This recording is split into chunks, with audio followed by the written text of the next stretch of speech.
Hey everyone, thanks for coming out again, even though I know you have to. This is national security, and I want to touch on some themes in the book, particularly about collecting intelligence. As you know, I was solicited by the CIA after I got back from Nicaragua, after I did my master's degree, because I had, just like it says right in the back, on the ground knowledge. But the extent to which the intelligence communities of the United States or any country pays attention to this underground knowledge, that's what we're going to talk about here. So one of the first terms you see in the book, or at least first themes, is current versus crisis-driven versus long-term intelligence. Now, we talked about the politicization of intelligence. This even gets into more depth into why intelligence might fail to a certain degree. Well, first of all, you have the current bias. We talked about collection swarm, which you have to know. Now, we're in the middle of this crisis. This virus is horrible. Obviously, it shut down the whole entire world. Now, that is an outlier, and obviously it has to be studied, but it was studied before. But at the time it was being studied, and as I said in another video, intelligence analysts basically said we weren't ready for this type of crisis. It fell on deaf ears, to use a colloquial term. Why? Because it wasn't basically crisis driven at the time. A lot of people have the tendency to marginalize things they don't think will happen. The same thing goes for 9/11 in the United States.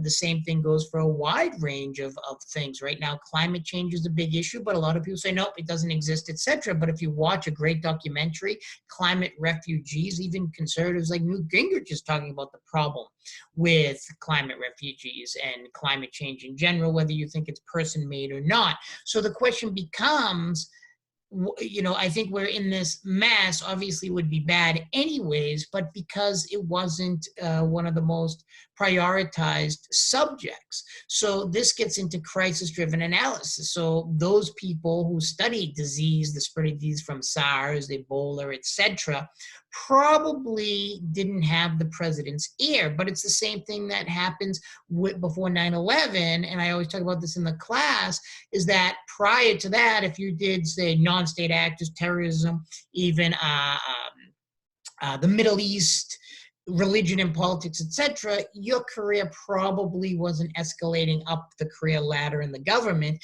until something happens. So crisis-driven information is what's on the table, but the problem is that, and obviously current and crisis driven, we're in the current crisis, but about long-term goals, just like it says behind me, and it says in the book. It talks about this is like verse. They're two opposite things. So a lot of policymakers, the consumers of intelligence, ignore information they need to have prior, and a lot of that times the information is either bad or politicized, which we're going to get into. Remember, Jimmy Carter, according to Jimmy Carter, getting information from the CIA and other intelligence agencies in like 1978, said the Shah of Iran was an island of stability in the Middle East. He was overthrown in 1979, and the people who overthrew the coup, particularly the more fanatical ones, remember there was a broad-based coalition. You had everything from socialists, communists, capitalists, liberal Democrats, just people who didn't like the Shah because he was stepping on their business interests or killing their family, all participated in the overthrow of the Shah, which is absolutely amazing. But Jimmy Carter came out and said, oh, wow, don't worry, Iran is an island of stability. Where do we get that information? And this is one of the problems. And what I like about the book is it focuses on a term, economies of style. Is this better? Well, when we say economies of style, we basically mean the shorter is the better. Simple. I want simple causations. I want a simple understanding of the world because that's what I can handle. And I might not be an expert in this field. And that basically kind of has the tendency, at least, to marginalize this on-the-ground knowledge. And this on-the-ground knowledge is very, very important for different issues. That's why I always talk about, like, I go to Latin America, I've lived in Latin America, and I have a lot of on the ground knowledge. Now, the CIA was interested in that, but then they said, well, you spend a lot of time out there, you could be a security threat, which we're going to get into as well. But on the ground knowledge is very important because they might have different opinions on things. As you can see, a good example behind me now, I took this, if you were in another class with me, you might have seen this. This basically says political prisoners. Who are the political prisoners? This is from Barcelona, Spain. You know, if you have on the ground knowledge and you speak Spanish fluently, obviously they also speak Catalonian language, but you know, you immerse yourself into these places. I took all the pictures that you'll see behind me. You basically know a lot about the people, the culture, and a lot of information that might not want to be given. So how do the people of Catalonia see these people being imprisoned? They might see them as political prisoners, whereas we supported Spain and the EU's crackdown on the independent movement, people involved in the independent movement in Barcelona. You people know, the students know, I'm kind of obsessed with Nicaragua. Here's Sandino Vive. This is one of the things that is very important when this is a lot of on the ground knowledge. I lived there for 8 years of my life. I really understand the people, the customs, the modismos, etc. But a lot of policymakers don't want to hear that that their policies might not be popular in another country. So in the case of Nicaragua, I had a lot of on-the-ground movement, the Sandinistas. That was the movement that overthrew Somoza. You've heard a lot about me talk about because that's my area. Well, Somoza, who we were supporting to take back power, the Somocistas. Somoza was killed in Paraguay by a big Uzi. They blew him away when he was driving in his Mercedes-Benz. Wasn't very popular. In fact, when the Sandinistas were kicked out, they say through democracy, but my argument is it was through the United States pressure that if you continued to have the Sandinistas, we supported a group called the Contra against, which were ex-Somocistas, particularly Enrique Bermudez, who did horrible things to the country and wasn't popular at all. In fact, the Sandinistas liked him because he was the symbol of Somoza. He was running the National Guard and killed like tens of thousands of innocent civilians, possibly more. And he basically regrouped in Honduras to create what they called the Contra, and the CIA and all these groups in the United States supported him and called them freedom fighters, but to most Nicaraguans, they were terrorists. And this is what a lot of information they don't want to hear. And one of the things that they talk about, Elliot Abrams, in the book, he was obsessed with Nicaragua during the 1980s and wanted to overthrow the Sandinista government. But a lot of analysts, like they say, I took a job at the CIA, became an analyst. Obviously, I wasn't around that time in the 1980s. I'm not that old. I'm only, in my early 30s. So basically, essentially, you know, he wanted to hear that the Contras were a popular revolutionary force that could overthrow the Sandinista government. But people were like, that's not true at all. They're basically murderers, terrorists. Oliver North, who was involved in Iran-Contra, with his henchmen was saying, you know, we're taking our money, that is your tax money, and going down a sinkhole. But they don't want to hear that. That's one of the biggest problems with intelligence, is it's politicized to the extent we want to hear the information we want to hear. And this can be in everybody's daily life. So the same thing went, you know, I talk about Venezuela a lot with Juan Guaido. They wanted to convince themselves that Juan Guaido was very popular in Venezuela, which he does have his people, and could overthrow Maduro and become the, quote, president. This is crazy. He's from a party, the Popular Will, that you know, they can't even win in the opposition. They've never even been able to put up a presidential candidate. When Maria Machado ran in the opposition, she only got like 2% of the vote in our own primary, and we were spending millions of dollars on it. What's the overall point? We support a lot of groups that just simply aren't popular. And the same thing, if you look at like Belarus, we supported against Alexander Lukashenko, this kind of genes or Levi's movement, they were calling it, that was going to overthrow him. But he's actually quite popular, even though he might have authoritarian tendencies. He's still popular in Belarus because he resisted a lot of the draconian economic policies that Russia initially accepted after the fall of the Cold War, which devastated Russia. And that's how we can understand why is Putin so popular. These are very important things because, you know, we'll sit there and denigrate people, but we have to understand they might be popular. But it goes for the same way. I've talked about Che Guevara getting killed in Bolivia because he said he was going to go to Bolivia and start up a revolution. But the people didn't want a revolution at that time. The Eisenhower administration actually supported a government that was quite revolutionary at the time, giving indigenous rights, indigenous land reform, education, etc. A lot of conservatives wanted to overthrow the government of Bolivia, which would have been a disaster. But, you know, Che Guevara went in there and said, I'm going to start a revolution. And it didn't work. In fact, the indigenous people often see people like Che Guevara, a medical student basically from Argentina, and they see them as the imperialists, the indigenous people, these Spanish-speaking, richer Argentinians. So it didn't really work well for him. So it's not just a U.S. thing. It could be anything. Afghanistan going, I'm sorry, Russia going, Soviet Union at the time going into Afghanistan. You know, this was a disastrous move. It's called in Russia, you know, the Russian version of Vietnam. So we have to consider that a lot of the intelligence we get, that people get, they might be getting, but it's politicized and some people don't want to hear it. So this is one of the biggest problems with getting this information, but also it's not just the politicization. It's like I said, you know, it's crisis driven. What's the crisis of the day? But if we only focus and we have that collection swarm, as the book notes, on a certain thing, phenomena, whatever it is, we might be missing something else. So, you know, when you look at the current crisis, as at the time of this taping, on the coronavirus, did we and everyone else basically in the world drop the ball? My opinion is yes, because we often focus on things that seem to be the current crisis and ignore and marginalize other things because they haven't hit us so hard. In fact, I would go to say that most societies, particularly the United States, is more rescue oriented than preventative. It's like, you know, people are only rescue oriented. It's like not to shame smokers. I'm actually a former smoker. When I was in high school, I smoked 3 packs a day. I can't believe I'm not dead.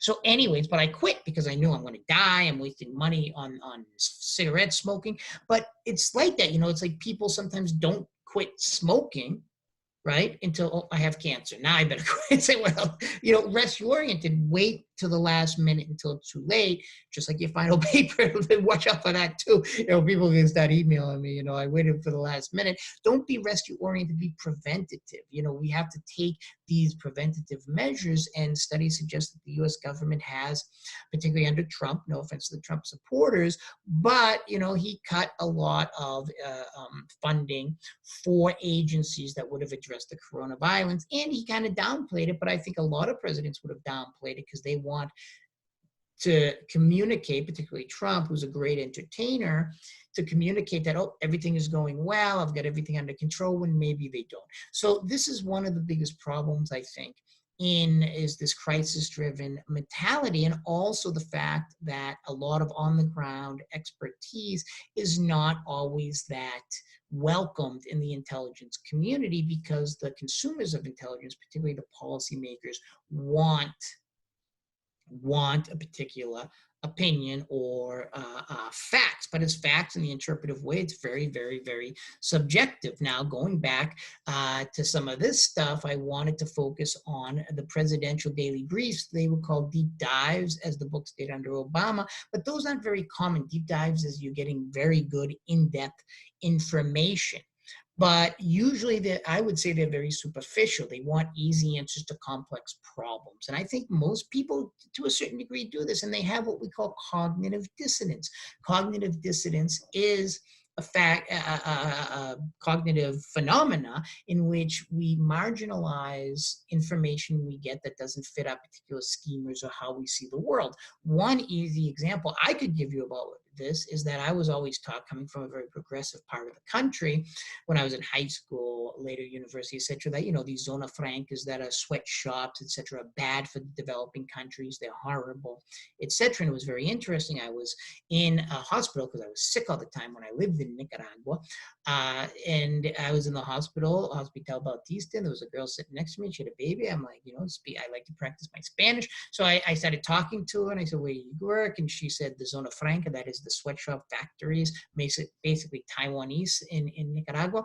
And I said, oh, you must be exploited. You must have. And she's like, no, I really like it. You know, it gives me health care and it gives my kid health care.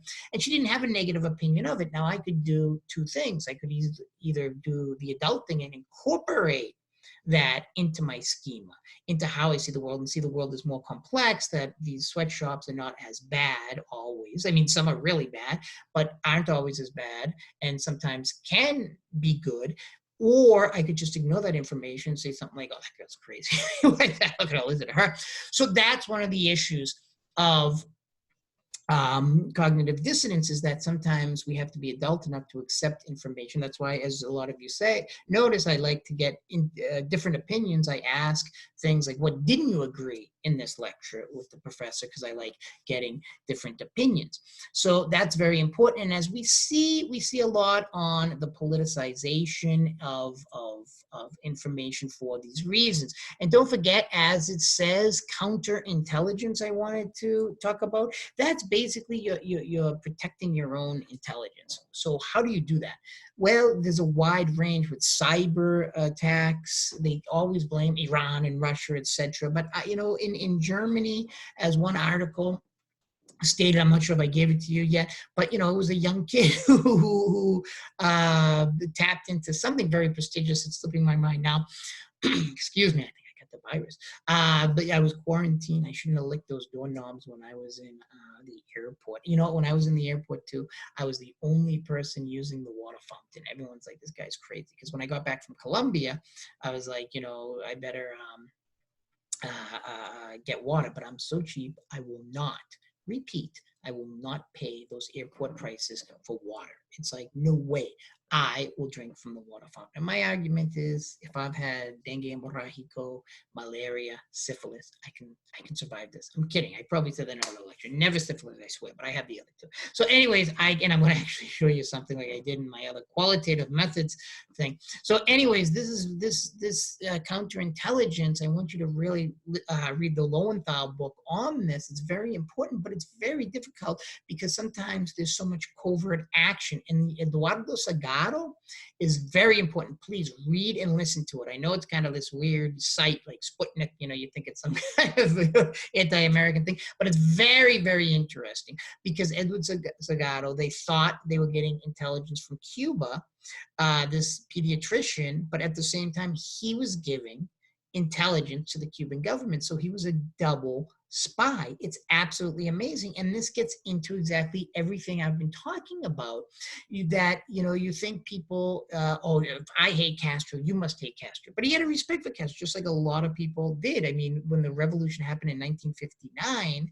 it was very popular. And when Bernie Sanders got attacked by saying, well, he gave the people education, etc., you know, everyone was like, oh my God, that's terrible. How could Bernie Sanders say that? He's basically saying, no, he had popularity, a modicum amount. It petered out after. But same with Pinochet in Chile. I mean, remember, people supported Pinochet, who was in power for like 30 years, who actually was a brutal dictator of Chile. And not only that, a lot of people don't know, committed a terrorist act, and the CIA concedes this, a terrorist act in our own capital. So, you know, Bernie Sanders is getting credit just because he said Castro gave, or, you know, Cuba under the system gave good health care and education, which is true. But why is that so controversial if, you know, other people supported Pinochet, the brutal dictator of Chile, and he supported a terrorist attack in the United States of America? That's one of the things he should have, during the campaign, he's out now, should have brought up. He's like, you support brutal dictators, you know, Saudi Arabia? I mean, come on, Equatorial Guinea, Teodoro Obiang. I mean, the Clintons supported some of the most brutal, through their foundation, brutal dictators of Central Asia. Everything from Uzbekistan, Kazakhstan, Kyrgyzstan to get the oil. So, I mean, he should have really gone off on that. But this is one of the points, is that people don't want to hear that, because Miami, obviously they have anti-Castro people, anti-now Maduro people, the leader of Venezuela, who doesn't have that much support, and Somosistas. I mean, these people were supported, many in Florida, supported the brutal dictatorship of Somoza. And when Somoza was killed in Paraguay in the 1980s, he was a brutal dictator. He was actually taken to Florida and got a huge, burial.